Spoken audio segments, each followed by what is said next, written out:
Okay, what I've done is I've taken rubber bands and I've put them on the frames. This will help hold in the pieces of comb that I cut out. I'm using some standard number 33 rubber bands for a medium frame. I use about 4 rubber bands per frame to hold them in. I won't fill up these frames with the small pieces that I'm going to cut off the bottom of the frames, but it will help initiate them to keep them building comb on these.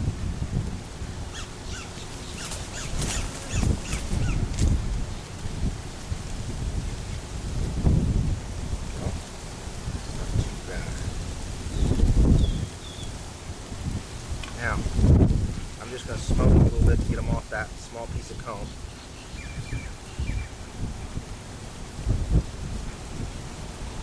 Not too bad.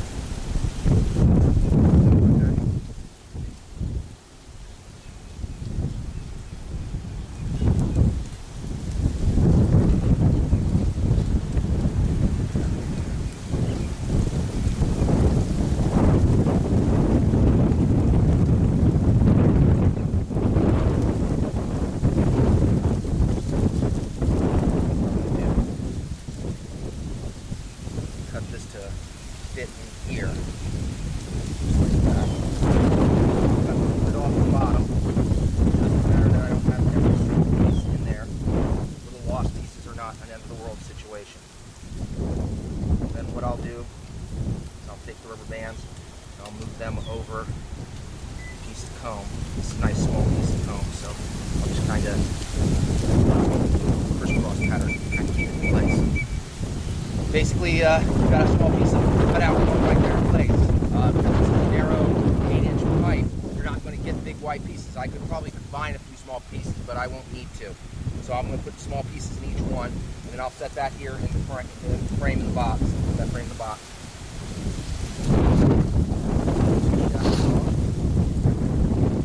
Set that one right back there.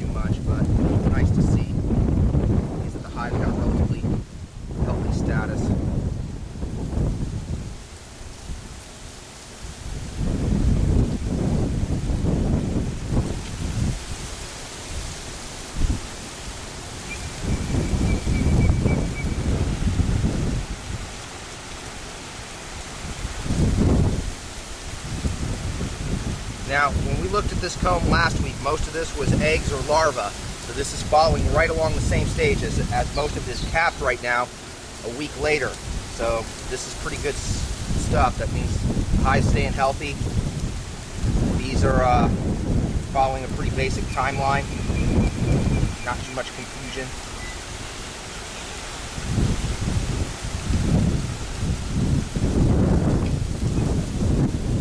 No matter what happens, when you do a cutout and you're cutting the frames to fit, you're going to cut through some of the brood cells.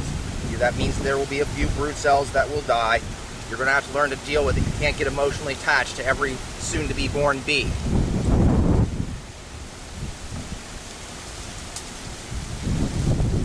And the few that you're going to take out when you do the cutout aren't going to be enough to destroy the hive. However, what you're doing may be enough to save the hive. You may want to make note of that. Bees will usually run in an opposite direction of what you smoke. Because I have a frame on the upper section and I'm blowing down low, you can watch most of the bees move up. You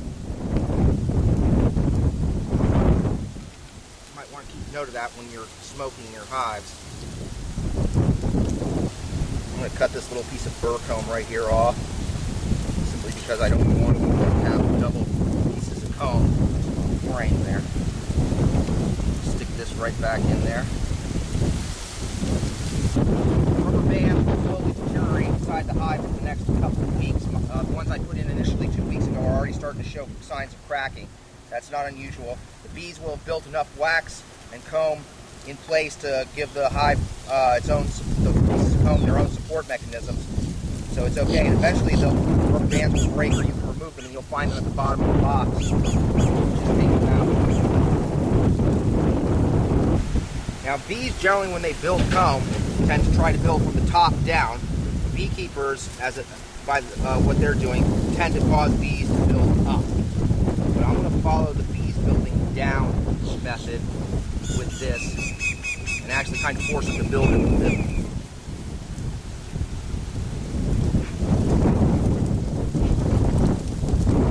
Now the trap out screen is kind of like a one-way entrance and one-way exit for the hive.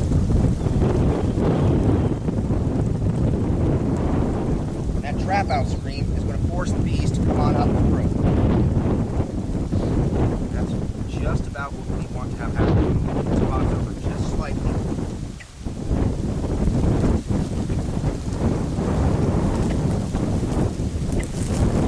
If you want to take a look down inside the water valve here, you can kind of see what I'm dealing with.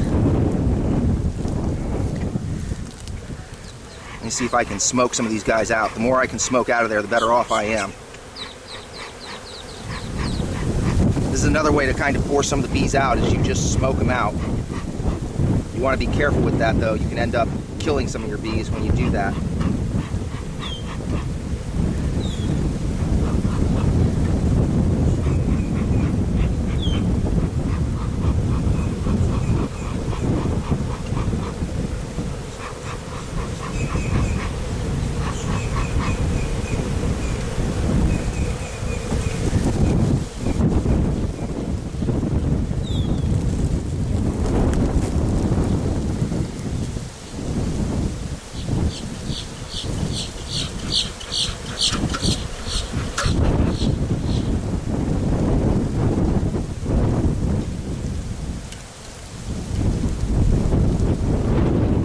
Got the trap out screen pretty much set there. There's not a lot of room for them to come out any other way. What we're going to do is we're going to put this box right here on top, and we're going to kind of fit that funnel right in between two frames, just like that.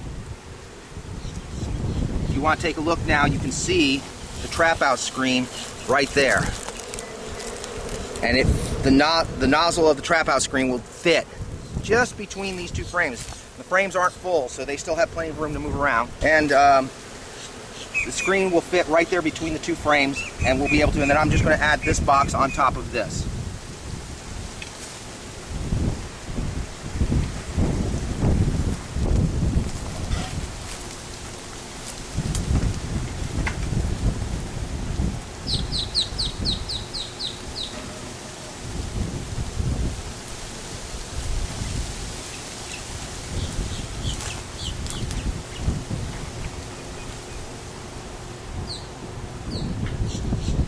Give them a little bit of time.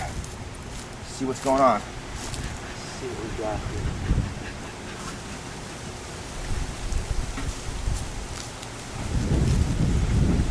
here. If you come over to the entrance, you can see some of the bees are already starting to fly in and out the entrance. There are a few bees on the back side here. They're going to try to come in through another means. They'll eventually get the hint and come in through the front. You may want to even nudge them that way with your smoke when you're doing it. You can see the bees on the entrance are starting to stick their butts up in the air. That's them giving off a scent to tell the other bees to come back into the box and that everything's okay for them to come back into the box. That's a good sign, because that scent will attract the rest of the bees. Well, I think next week we'll have these bees out of here. I would like to have had them out of here this week, but unfortunately Mother Nature sometimes dictates their own circumstances on how things will be done. But I'll check on it tomorrow briefly real quick, just to see that the trap out's working functionally. And once I've got the bulk of them in there, I'll move them over. What I want to do is have them rob the rest of the comb that's in that valve so that everything ends up being easy to clean out. Other than that, we just have to be a little bit patient. Thanks, have a great day.